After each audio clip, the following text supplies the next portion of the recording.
ராமலிங்காபயம்.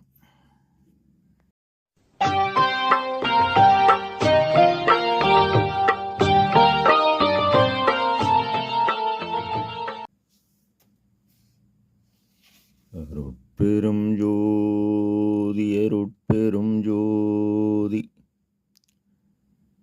தனிப்பெரும் கருணை அருட்பெரும் ஜோதி எல்லா உயிர்களும் இன்புற்று வாழ்க. வள்ளல் மலரடி வாழ்க வாழ்க. திருச்சிற்றம்பலம். அருட்பெருஞ்சோதி ஆண்டவரின் பரிபூரண அருளை பெற்ற சிதம்பர ராமலிங்க சுவாமிகளின் திருவருளை மனமொழிமையால் போற்றி பணிகின்றேன் தயவுடன்.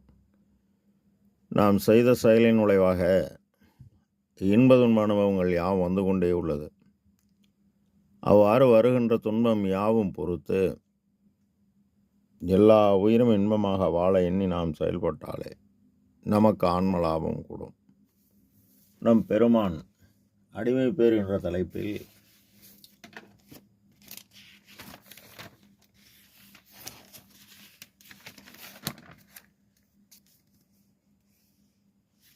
நாலாவது பாடலில் இசைந்தான் என் உள்ளத்து இறந்தான், எனையும் நசைந்தான், என் பாட்டை நயந்தான், அசைந்தாடு மாயை மனமடக்கி வைத்தான், அருள் எனும் தாய் மகிழ் அம்பலவான் தான் என இப்பாடலை பதிவு செய்கின்றார். அசைந்து ஆடும் மாயை மனமடக்கி வைத்தான். பெருமான் இறைவனால் வருவிக்கவுற்றவர். ஓதாது உணர்ந்திட ஒளியளித்தனக்கே ஆதாரமாகிய அருட்பெருஞ்சோதி என்பார். மேலும் வாலிப பருவம் தோன்றுவதற்கு முன்னரே எல்லா உயிர்களுக்கும் இன்பம் தருவதற்கு அகத்தும் புறத்தும் விளங்குகின்ற அருட்பெருஞ்சோதி உண்மை கடவுள் ஒருவரே உள்ளார் என்று அறிகின்ற மெய்யறிவை விளக்கிவித்து அருளினீர் என்கின்றார் நம் ஐயா. எனவே மனம் என்பது காற்றின் இயக்கம். இந்த இயக்கத்தை அகவலில் காற்றிடை அசையியல் கலையியல் உயிரியல் ஆற்றலின் அமைத்த அருட்பெருஞ்சோதி என்கின்றார். காற்று எவ்வாறு அசைந்து கொண்டே உள்ளதோ அதுபோல் ஆன்மாவினை ஒளி இயக்க ஆன்மாவின் பிரதிபலிப்பாகிய மனம் இயங்குகிறது. எவ்வாறெனில் மூலாதார ஒளி பைசாந்தி எனும் வயிற்றுக்கு வரும் பொழுது காற்றாகிறது. இந்த காற்று மத்திமையினின் மிஞ்சுக்கு வரும் பொழுது அட்சரமாகிறது. மத்திமையிலிருந்து வைகாரி எனும் வாயு வழியாக சொல்லாக வெளிப்படுகிறது. ஆக ஒளியாக தோன்றியது சொல்லாக, அதாவது காற்றாக வெளிப்படுகிறது. இதுபோல்தான் அதுவும். இந்திரியம் என்பது அறிவுக்கருவி 5, அதன் செயல்பாட்டு கருவி 5. அறிவுக்கருவி செயல்பாடு 5, செயல்பாட்டு கருவி 5, ஆக 10 10 20. பெரியோர் எழுந்திருக்கும் இடங்களுக்கு செல்ல வேண்டும். ஆக இந்த 21ஐயும் நம் பெருமான் இந்திரிய ஒழுக்கத்தில் குறிப்பிடுகிறார். அதில் குறிப்பாக கண் குரூரமாய் பாராதிருத்தல் என்பார். எப்பொழுது? ஏனென்றால் கண் ஓர் அறிவு பொருள், அதில் ஒளி உள்ளது. அந்த அறிவு பொருளும் இந்த காது கேட்கக்கூடிய திறன் உள்ளது, அது நாத பொருள். இது இரண்டும், கல்வியும் கண்ணும் காதும் சரியாக இருந்தால் எல்லாம் செயல்கூடும். அதனால்தான் திருவள்ளுவர் கண்ணிற்குரிய அணிகலன் கண்ணோட்டம், அது இல்லெனில் புண் என உணரப்படும் என்பார். ஆக கண்ணிற்குரிய கண்ணோட்டமாகிய கண் தயவு பெற்றால் தான் கரணமாகிய அந்த கரணம், அதாவது உள் செயல்பாட்டுக்குள் இந்த செயல்பாட்டுக்குள் போகும். இல்லாவெனில் அதை அலட்சியம் செய்துவிடும். தயவு என்பது ஒரு ஜீவன் துன்பத்தை கண்டபோதும் கேட்டபோதும் உணர்ந்த போதும் அந்த ஜீவன் நமது சகோதரரே என்ற பழைய ஆன்ம உரிமையுடன் நாம் உதவுவதுதான் தயவு, இரக்கம், கருணை. ஆக அவ்வாறு நாம் இறங்கிய செயல்பாடு உள் செயல்பாடாகி மனம், புத்தி, சித்தம், அகங்காரம், உளமாகிய மனசாட்சி சென்றடையும். மனம் என்பது நினைப்பு, எண்ணுவது, செயல்படுவது. இது யாவும் காற்றின் இயக்கம். மனம் என்பது எப்போது அடங்கும்? இந்த தயவு நெறி இந்த உலகத்தில் மனித பிறப்பை பெற்றுக்கொண்டவர்களுக்காக வழங்கப்பட்டுள்ளது. இவர்கள் இல்வாழ்க்கை தொடங்கும் போதே 11 கடமையை நிறைவேற்றி வாழ்க்கை துணை நலம் ஏற்றவுடன் அந்த வாழ்வு அன்பு பண்பாகவும் அரண் பயனாகவும் வாழ வேண்டும். அவ்வாறு வாழும் பொழுது தன் தேவை யாவும் முடிந்து நாம் செய்த 30 வருட அறத்தின் பயனாக இறுதியில் நமக்கு இறைவன் ஊதியம் தந்து இறுதி காலத்தில் யாரிடமும் என்று கேளாத நிலையில் வைத்து, யாரினிடம் வந்து கேட்டாலும் இல்லை என்று சொல்லாத நிலையில் வைப்பார். இப்போ உலகில் தேவை ஒன்றும் இல்லை எனும் போதுதான் இந்த மனம் வேலை செய்யாது. தேவை உள்ளவரை மனம் வேலை செய்யும். அதை நிறுத்துவது என்பது அவ்வளவு எளிதானது அல்ல.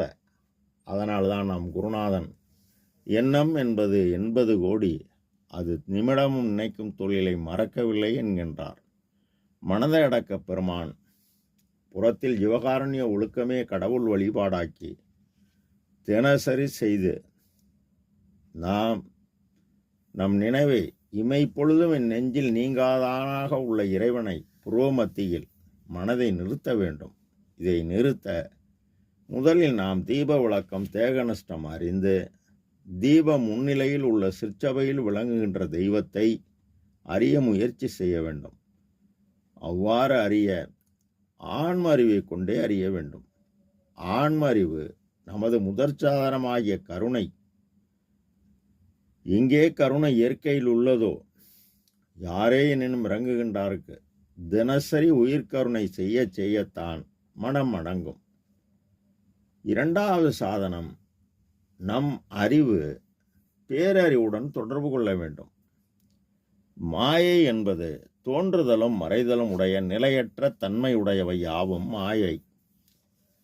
பெருமான் நிலையான இறைவனும் தன்னுள்ள ஆன்மாவையும் தவிர வேறு எதையும் பற்றாது அருள் அம்பலப்பற்றே பற்று என அதே பற்றி உன்னை பார், உன்னுள் என்னை பார் என ஆன்ம அறிவை கொண்டு கடவுள் நிலையறிந்து அம்மயம் ஆக வேண்டும் என்கின்றார்.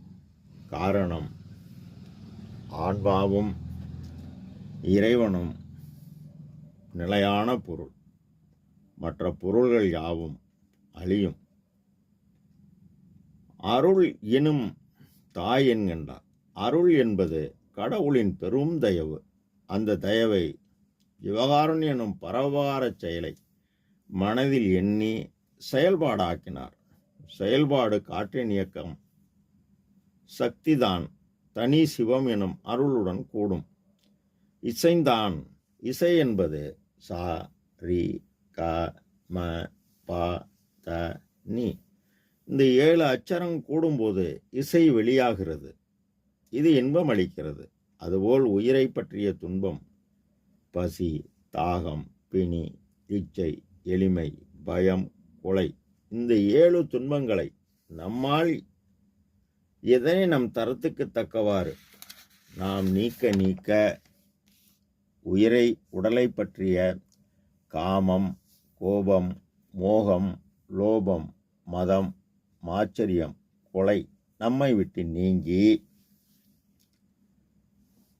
ஒழுக்கம் நாளும் கைகூடி இறை அக அனுபவம் 3 கூடி ஆக 7 நிலை நமக்கு கைகூடும் பொழுது 8ஆம் நிலையில் உள்ள இறையை ஆன்மறிவை கொண்டே அறிய உயிர்கருணை செய்து அறிய வேண்டும். என் உள்ளத்து இருந்தான் உளமாகிய மனம் உயிர் கருணையால் அருளை பெற்று உள்ளமாகிய புருவ மத்தியில் சேருகிறது.